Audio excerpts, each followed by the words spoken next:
नमस्कार। इससे पहले तकरीबन 1 महीना पहले मैंने बिहार में, जब मैं बिहार के चुनाव के दौरान दिवाली के मौके पर घर आया था, तो मैंने एक वीडियो अपलोड किया था।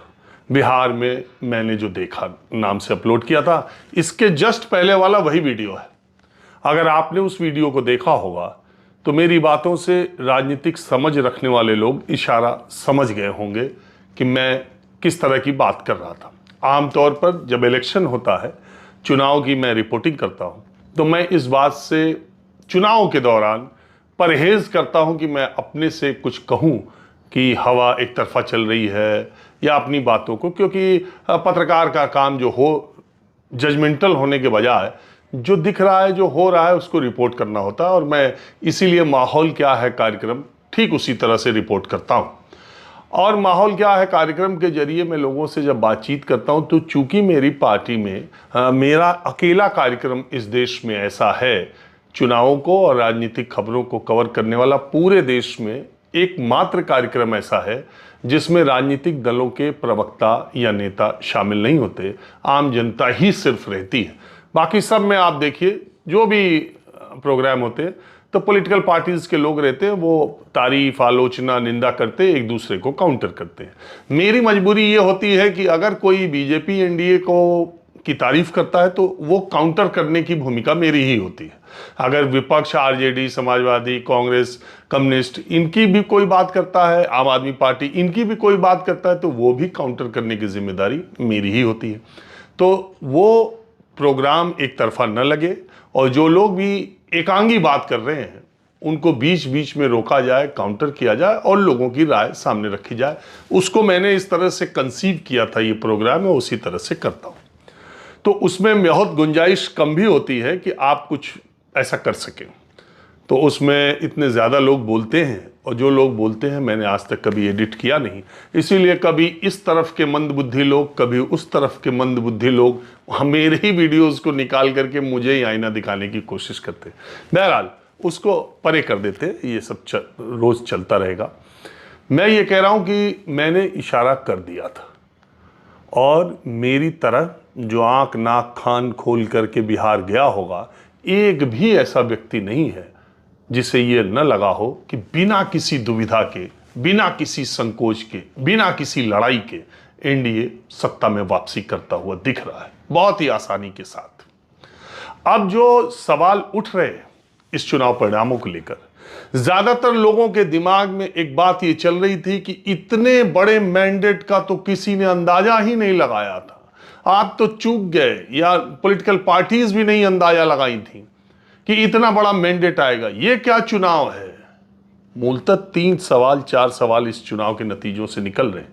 जो सबसे पहला, जिन लोगों को ये नतीजा डाइजेस्ट नहीं हो रहा है, वो ये तर्क दे रहे हैं कि ये चुनाव निष्पक्ष नहीं है, इसमें वोटों की चोरी की गई है और ये नतीजे बिल्कुल जमीन पे दिखाई नहीं दे रहे थे, ऐसा हो ही नहीं सकता।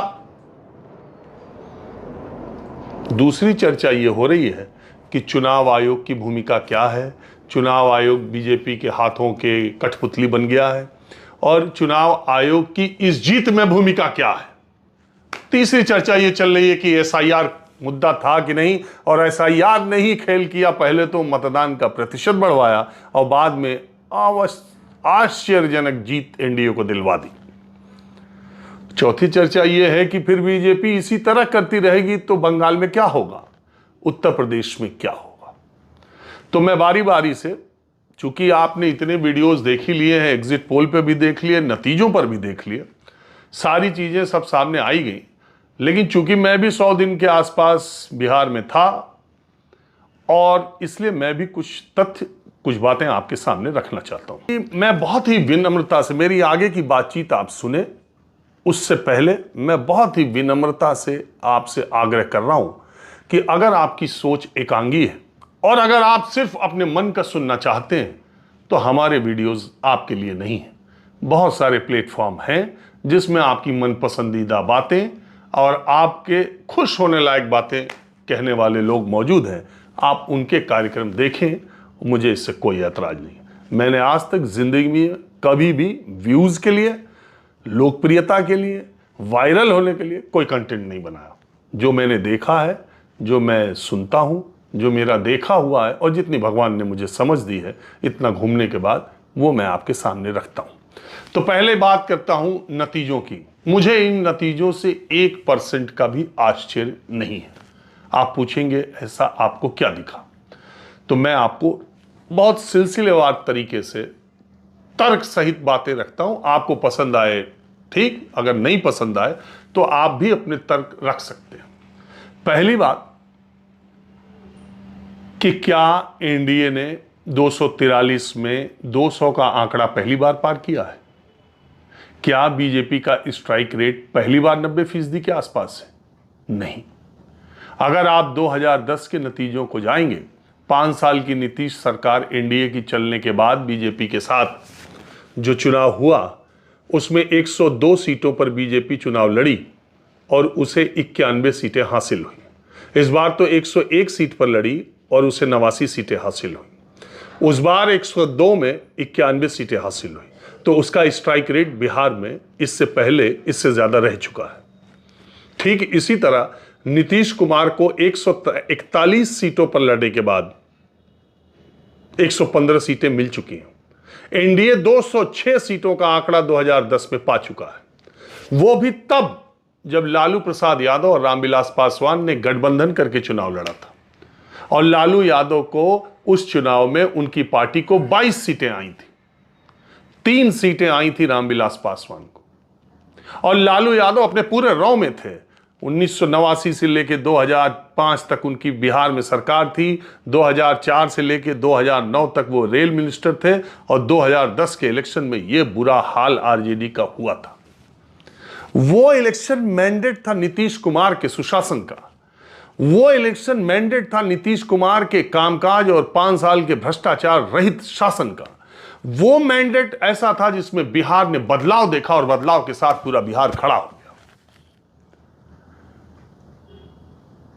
इस सिलेक्शन में भी उतनी सीटें आई, वो तब जब एलजेपी भी साथ है एनडीए के, इसलिए इस पर बहुत आश्चर्य करने की जरूरत नहीं है। दूसरी बात, 2005, 2010, 2015, 2020, 2025 आरजेडी को वोट कितने मिले? जब से नीतीश कुमार जीत रहे हैं आरजेडी का वोट प्रतिशत क्या है? आपने कभी गौर किया? 23% के आसपास उनका वोट प्रतिशत। 54 सीटें आई 2005 में तो 23% के आसपास। पिछले चुनाव में जब उन्हें ज्यादा सीटें आई 75, बाद में 80 हो गई, 75, तो भी उनका वोट प्रतिशत 23 के आसपास। इस बार भी 23। 2015 में जब नीतीश कुमार के साथ आरजेडी ने चुनाव लड़ा था तब उसे 32% वोट मिले थे। वो सर्वाधिक था क्योंकि बराबर सीटों पर लड़े थे और दोनों का गठबंधन आप आज जानते ही, नीतीश कुमार और लालू यादव का गठबंधन हो जाए तो फिर भी कोई उन्हें बिहार में नहीं हरा सकता। तो आरजेडी का वोट परसेंट 2010 में कम हुआ था। अदरवाइज 2005 में, 2015 में ज्यादा हुआ नीतीश के गठबंधन की वजह से।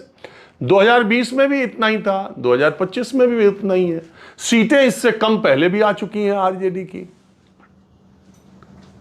अब यह हुआ क्यों?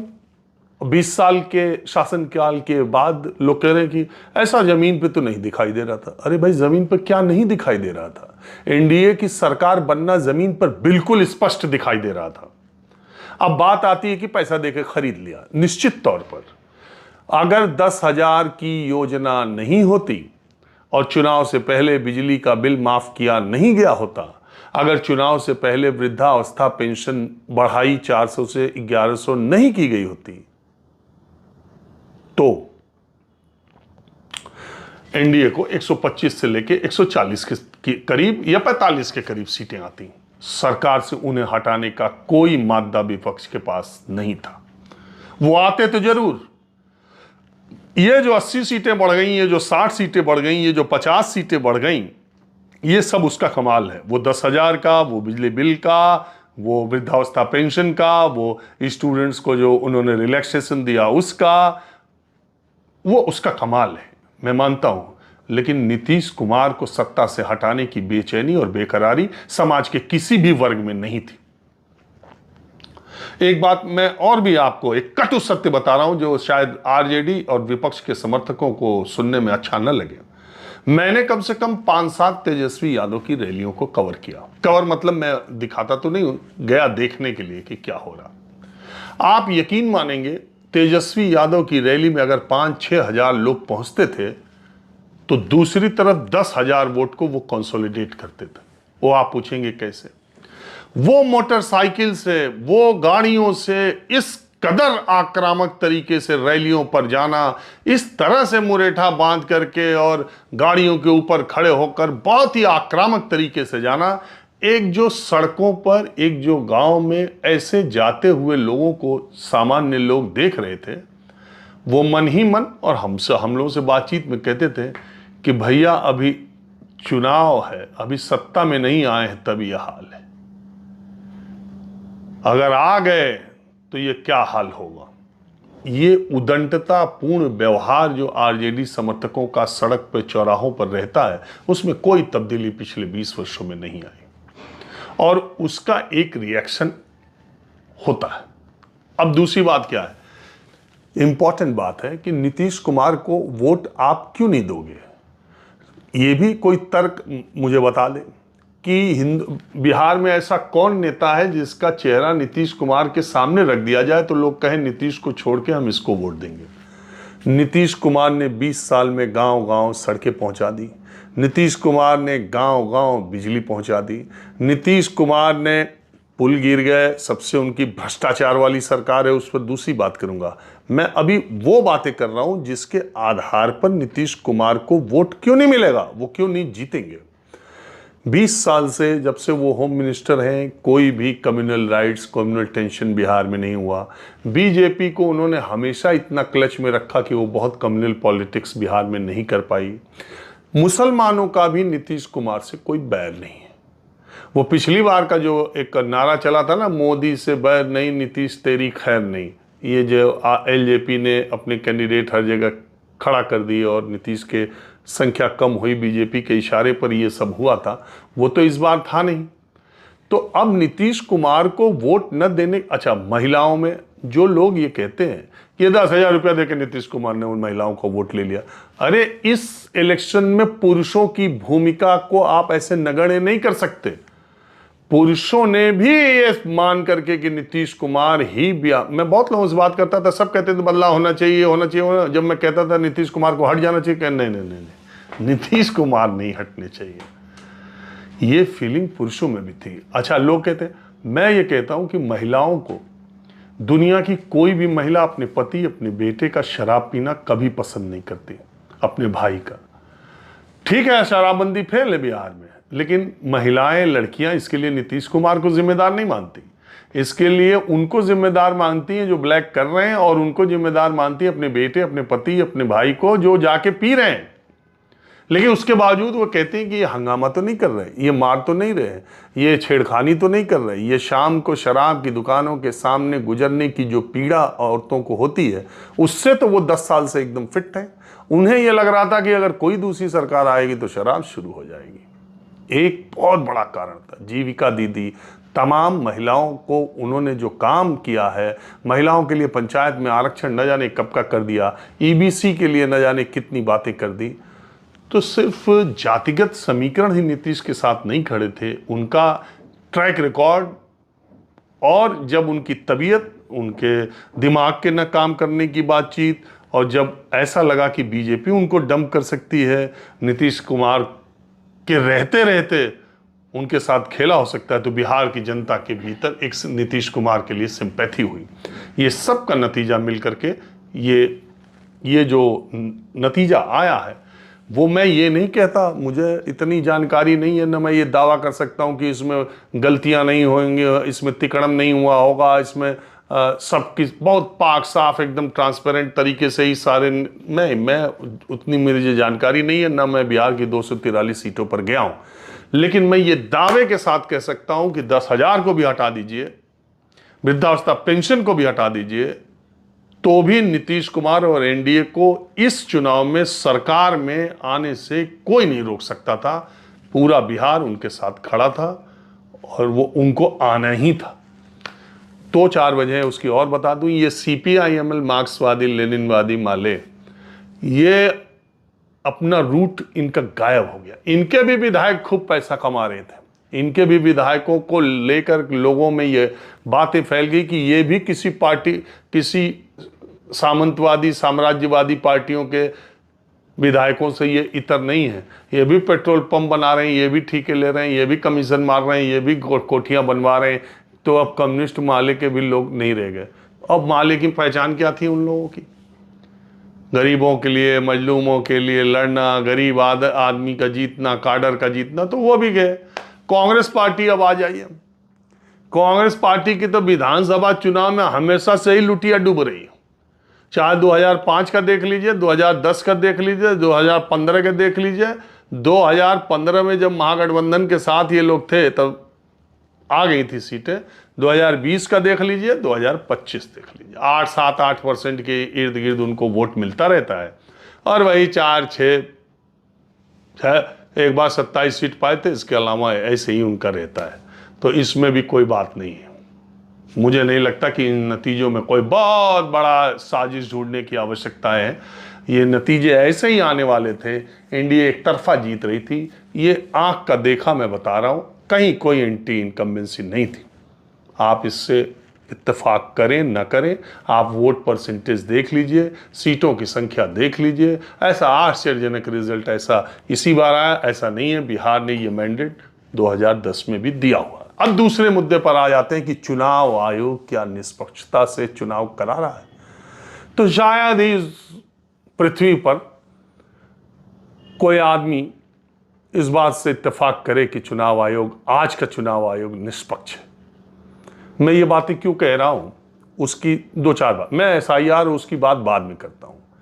मैं पहले ये बता दूं कि चुनाव आयोग की निष्पक्षता के बारे में अब कुछ भी कहना बेकार है। दंतहीन है, तर्कहीन है, किसी कोई शक्ति नहीं है, वो कहीं दिखता नहीं है। वो उसकी भूमिका केवल चुनाव की मीटिंग करने की और पैरामिलिट्री फोर्सेस भेजने की, अधिकारियों को ट्रांसफर, यही सब रह गया। मैं ये क्यों कह रहा हूँ? मैं ये इसलिए कह रहा हूँ कि इलेक्शन अनाउंस आप कर रहे हैं, उससे कुछ दिन पहले एक गवर्नमेंट एक स्कीम लेके आती है कि 10,000 रुपये महिलाओं के खाते में, 1,10,000 महिलाओं के खाते में 10,000 रुपये दिए जाएंगे। वो एक बार में 21 लाख लोगों के अकाउंट में ट्रांसफर करती है और उसके बाद चुनाव घोषित हो जाता है। और वो सरकार डेट वाइज, जब model code of conduct Bihar में लागू है तो डेट वाइज वो सरकार हर फ्राइडे को महिलाओं के खाते में कुछ 10, कभी 10 लाख महिलाओं के खाते में, कभी 20 लाख में, हर हफ्ते हर फ्राइडे को चुनाव चलने के दौरान महिलाओं के खाते में पैसे पड़ रहे हैं और चुनाव आयोग चुप है। वो चुनाव आयोग देख रहा है। चुनाव आयोग ये नहीं, क्या कहते हैं, पॉलिटिकल पार्टीज को लेवल प्लेइंग फील्ड मुहैया कराने का काम इलेक्शन कमीशन का। अब आप बताइए, परसों चुनाव होना है और फ्राइडे के अकाउंट में अगर 12 लाख महिलाओं के अकाउंट में 10,000 आया है और वो एक महिला 5 महिला से कहती है कि मेरे 10,000 आ गए, तुम्हारे कब आएंगे? मेरे तो नहीं, कि तुम्हारे अगले आ जाएंगे, नीतीश जी की सरकार रहेगी तो अभी तो तुम्हारे चुनाव से पहले ही आ जाएंगे और तुम्हारे भी आ जाए। फॉर्म भर दिया, देखो हमने भरा था, हमारा पिछली बार नहीं आया, इस बार आया, तो तुम्हारा अगले वीक आएगा और तुम्हारा अगले वीक आएगा। तो 1,10,00,000 के अकाउंट में आप पैसे डाल रहे हो और उसको एक महिला 4 महिला से कम कह रही है, तो 4 करोड़ तक जा रहा है ना बात। 3 करोड़ तक बात जा रही है ना कि पैसा आने वाला है, मेरा आ गया, तुम्हारा आएगा या अब आने वाला है। और इलेक्शन कमीशन मूक दर्शक बन करके यहां अशोक रोड पर बैठ करके तमाशा देख रहा है। पैसे ट्रांसफर होते जा रहे हैं। ऐतराज इस बात पर भी नहीं है। ऐतराज इस बात पर है कि इससे पहले की गैर बीजेपी सरकारों की ऐसी योजनाओं को चुनाव आचार संहिता लागू होने के बाद इलेक्शन कमीशन ने रोका भी है। तो फिर इस बार क्यों नहीं रोका? यह भूमिका उसकी क्या है? अगर आप हरियाणा और महाराष्ट्र के चुनाव की बात करते हैं, मैं राहुल गांधी जो वोट चोरी की बात करते हैं, उनके तर्क, उनकी टीम, उनकी बातों, उस पर मैं नहीं जाता हूं, चुनाव आयोग को जवाब देना चाहिए। लेकिन मैं आपको दूसरी बात कह रहा हूं, अगर 15 सालों से हरियाणा और महाराष्ट्र के चुनाव एक साथ घोषित हो रहे थे, तो इस बार, पिछली बार क्यों नहीं एक साथ घोषित हुए? क्यों महाराष्ट्र की सरकार को यह फैसला लेने का कि वो लाड़की बहना योजना के तहत महिलाओं के खाते में पैसा डालेगी? यह ऐलान हुआ, उसके बाद उसको 3 महीने का मौका दिया गया कि 3 महीने तक वहां की महिलाओं के अकाउंट में पैसे जाएं, उसके बाद महाराष्ट्र के चुनाव कराए जाएंगे। क्यों कराए जाएंगे? जब 2019 में दोनों के चुनाव साथ हुए, 2015 में 2014 में दोनों के चुनाव साथ हुए, 15 सालों से 3 बार से दोनों हरियाणा महाराष्ट्र के चुनाव एक साथ हो रहे थे, तो फिर चुनाव आयोग का क्या तर्क है, क्यों उसने महाराष्ट्र में लेट किया? तर्क तो अगर सामने देखो तो यह दिखाई देता है कि उसने 4 जून को हारे थे इलेक्शन, लोकसभा का चुनाव, 28 जून मुझे जहां तक याद आता है शिंदे सरकार ने फैसला लिया, और उसके बाद तुरंत 3-4 महीने गया अकाउंट में महिलाओं के अकाउंट में पैसे डालो, चुनाव जीतो। ये अच्छा तरीका निकाल लिया शासन में बैठने वाले लोगों ने।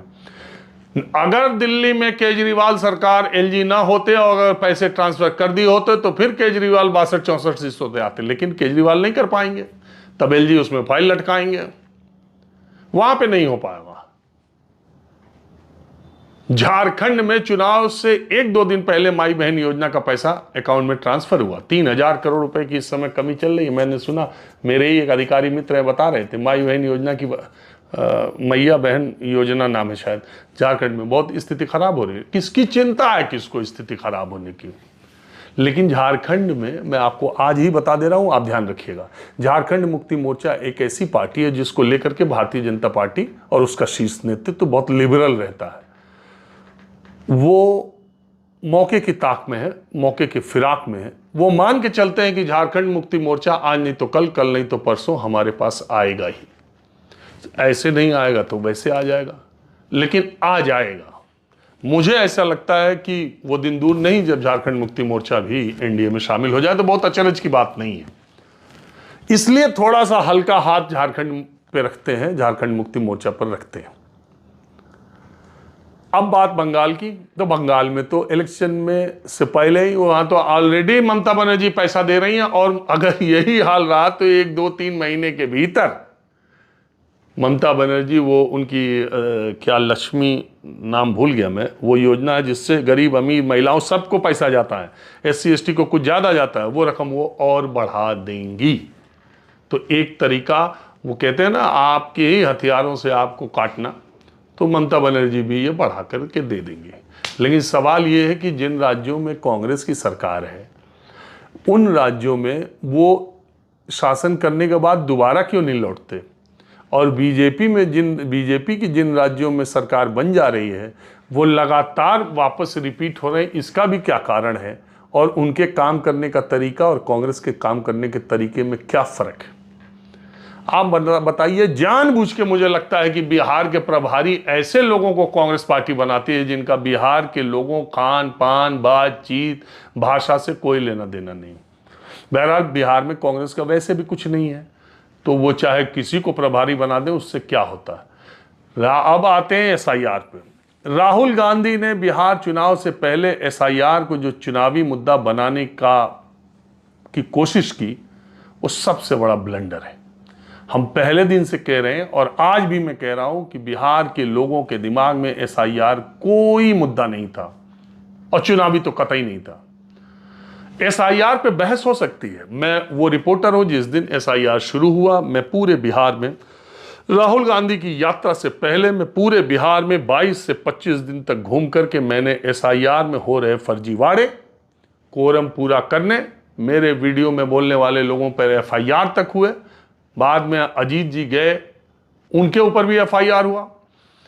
मैं सबसे पहले ग्राउंड से टीवी पर शुरू करने वाला रिपोर्टर हूं, और मैंने जमीन पर देखा कि टोटल कोरम पूरा करने के अलावा ये कोई एक्सरसाइज नहीं थी, कोई भी एक्सरसाइज नहीं थी। और इसमें जब तक सुप्रीम कोर्ट ने आधार को जोड़ने का फैसला नहीं दिया, तब तक थोड़ा बहुत कंफ्यूजन था, और जैसे ही आधार जुड़ गया, वैसे ही वहां के लोगों के दिमाग में कोई मुद्दा नहीं था। उनको बता दिया गया कि भाई जो मर रहा है उसका वोट कट रहा है, जो शिफ्ट हो गया उसका वोट कट रहा है, और अवैध अगर कोई है तो उसका वोट कटेगा। बाकी आप लोगों को चिंता करने की कोई जरूरत नहीं। आधार कार्ड दीजिए, सब साइन कीजिए, आपका पहले का वोटर लिस्ट में है।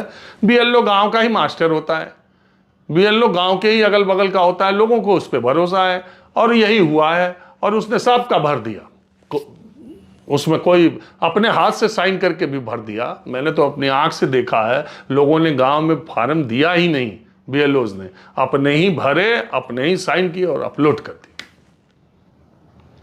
वो एक्सरसाइज तो पूरी कोरम पूरा जिसको कहते हैं, और उसी एक्सरसाइज को इतना बड़ा मुद्दा इन लोगों ने बना दिया। हाँ भाई एसआईआर, आपका वोट कट रहा है, आपका वोट कट रहा है, वोट चोरी की तैयारी। अरे भाई वोट किसका कट रहा है? आप यहाँ दिल्ली में बैठ के 74 लाख 76 लाख 36 लाख कट गए, जुड़ गए, ये आप कर रहे हैं। गांव में जाके देखिए ना, कितने मतदान केंद्रों पर लोग। मुझे मिली थी 2 जगह महिलाएं मिली थी, दलितों की और महादलितों की, 6-8 की संख्या में। जब मैंने पता किया तो 20-22 लोगों का वोट कटा हुआ था। और जब और ज़्यादा डिटेल में पता किया तो पता चला कि उन लोगों को पता ही नहीं चला, और या उनका वो पहले दूसरी जगह से थे, वो बस्ती उनकी शिफ्ट हुई थी दूसरी जगह से दूसरी जगह, तो ये कारण था। लेकिन होता क्या है भाई, अगर एक 1100 का बूथ है, 1100 वोटरों का बूथ है, अगर वहां पर 100 भी 50 भी लोग आ जाएं और कह देंगे मेरा वोट कट गया है, तो भी लगता है यार 5% लोगों का लग रहा है खेल। लेकिन ऐसा तो था नहीं। और सबसे ज्यादा मेरे जैसे रिपोर्टर क्या सोचते हैं, सबसे ज्यादा मेरे जैसा रिपोर्टर सोचता है कि यार ये माइनॉरिटी का वोट कटा होगा, दलित का कटा होगा। भाई जो पढ़े लिखे हैं, जो अब मोबाइल चलाना जान रहे हैं, जो अपना एपिक नंबर डाल करके स्मार्टफोन से चेक कर लेंगे, उनका कैसे कटेगा। लेकिन जिन पे मोबाइल भी नहीं है, जो पढ़े लिखे नहीं हैं, दलितों हैं और माइनॉरिटी में ऐसी संख्या बहुत है।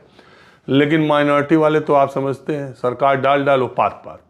उनको मालूम चल गया कि ये पूरी एक्सरसाइज मुसलमानों के लिए लग रहा हो रही है, मुसलमानों को छांटा जाएगा। गांव गांव में इसके बारे में इतनी बातें फैला दी गई कि माइनॉरिटी में मुझे तो एक व्यक्ति ऐसे मिले जो अपने 11 दस्तावेज लेके आए थे। चुनाव आयोग ने जो 11 दस्तावेज दिए थे वो 11 लेकर के आ गए थे। तो माइनॉरिटी के लोगों ने फुल प्रूफ अपना वोटर आईडी कार्ड बनवा लिया, वोटर लिस्ट में अपना नाम दर्ज करा लिया।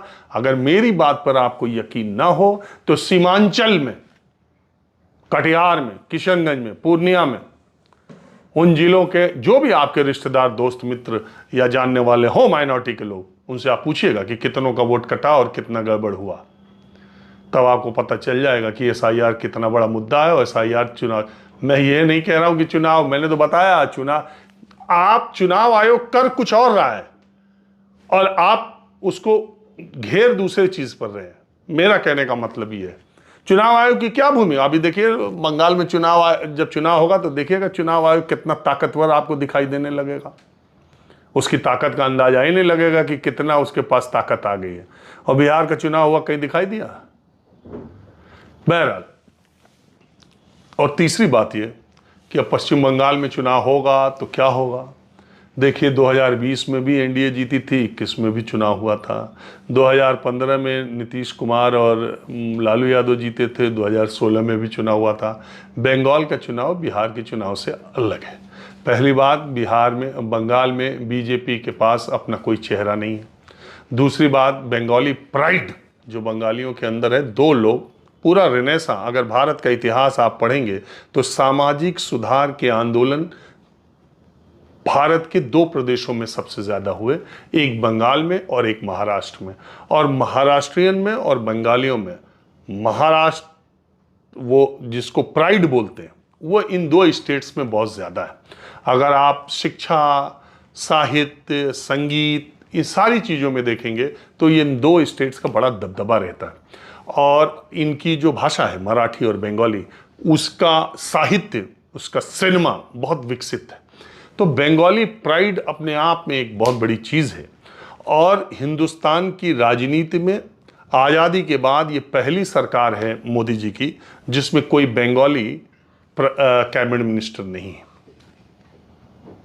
टॉप 5 सरकार में या टॉप 10 सरकार में जो लोग हैं वो बंगाली नहीं है, पहली सरकार है। नहीं तो आमतौर पर दिल्ली की सरकार किसी न किसी बांग्ला माइंड से बहुत चलती थी, उसके डायरेक्शन। इंदिरा जी के ज़माने में सिद्धार्थ शंकर रे, मनमोहन सिंह और बाद के ज़माने में प्रणब मुखर्जी, उसके पहले भी प्रणब मुखर्जी और प्रियरंजन दास मुंशी। कम्युनिस्टों के, जब कम्युनिस्टों का वर्चस्व था और कम्युनिस्टों के समर्थन से सरकारें यहाँ चला करती थीं, तब ज्योति बसु, बुद्धदेव भट्टाचार्य, सीताराम येचुरी, ये लोग सेंट्रल पॉलिटिक्स को बहुत शेप अप करते थे। तो इसलिए बिहार का जो बंगाली प्राइड है, वो बंगाल का जो बंगाली प्राइड है वो बहुत इंपॉर्टेंट है। और इस लिहाज से बंगाली ममता बनर्जी को अपना लास्ट लीडर मानते हैं। उनको लगता है कि ऑल इंडिया लेवल पर बंगाल की अकेली नेता है ममता बनर्जी, जिसकी पूरी ऑल इंडिया में पहचान है। अदरवाइज उनको हटा दीजिए उनकी पार्टी में भी, और बीजेपी में तो कोई बीजेपी का मूल काडर वाला है ही नहीं। उनके पास जो भी आयातित हैं वो टीएमसी कांग्रेस से ही बीजेपी में आए लोग हैं। अब शुभेंदु जो उनके हैं वो तो ममता बनर्जी के सरपरस्ती में आगे बढ़े, उनका पूरा परिवार, वही वहाँ विपक्ष के नेता, वही बीजेपी की सबसे बड़ी ताकत है। तो एक चीज़ ये है बंगाली प्राइड। दूसरी बात, ममता बनर्जी वहाँ सरकार में है, तो ये सारी योजनाओं के पैसे वैसे आ रहे हैं और वो और भी कुछ कर सकती हैं। तीसरी बात जो है वो माइनॉरिटी का वोट वहाँ और साइजेबल अमाउंट में है। चौथी बात उनके फेवर में है कि वो महिला हैं, और महिलाओं का पश्चिम बंगाल में बड़ा वर्चस्व है। किसी भी परिवार में, किसी भी सांगठनिक व्यवस्था में महिलाओं का दबदबा रहता है। इसलिए बीजेपी के लिए, हालांकि प्रधानमंत्री मोदी ने बंगाल की बात कही है, लेकिन बीजेपी के लिए बंगाल इतना आसान नहीं होगा, क्योंकि वहाँ बीजेपी के पास कोई नीतीश कुमार नहीं है। और अब बात आती, हालांकि जिस तरह का बंगाल में ममता बनर्जी शासन कर रही हैं, उससे बंगाल का एक बहुत बड़ा बुद्धिजीवी वर्ग उनसे नाराज भी है। और बंगाल का जो चुनाव है, वहाँ के बुद्धिजीवियों, साहित्यकर्मियों, उनके आगे आने से बहुत ज़्यादा प्रभावित होता है। तो अभी कोई बात ये कहना, जो चुनाव अभी 6 महीने बाद होना है, उसके लिए कोई पूर्वानुमान अभी लगाना पॉलिटिक्स के बारे में सबसे बड़ा बचकानापन होता है। पॉलिटिकल पार्टीज के लोग कहें वो अलग बात है, लेकिन एक पत्रकार को या एक आदमी जो विश्लेषण करता है, उसे भविष्य के चुनाव की तुरंत भविष्यवाणी कर देना, ये बचकाना है, ये चाइल्डिश जिसको कहते हैं कि है। और यूपी का चुनाव तो अभी बहुत दूर है, लेकिन एक बात है कि समाजवादी पार्टी के बड़े बड़े नेताओं की धुकधुकी बिहार के नतीजे से बढ़ गई है। तो ये पूरा लब्बो लुबाब मेरा यही था वीडियो के बारे में। अगला वीडियो फिर जब मौका मिलेगा लेकर हाजिर होऊंगा। फिलहाल के लिए नमस्कार।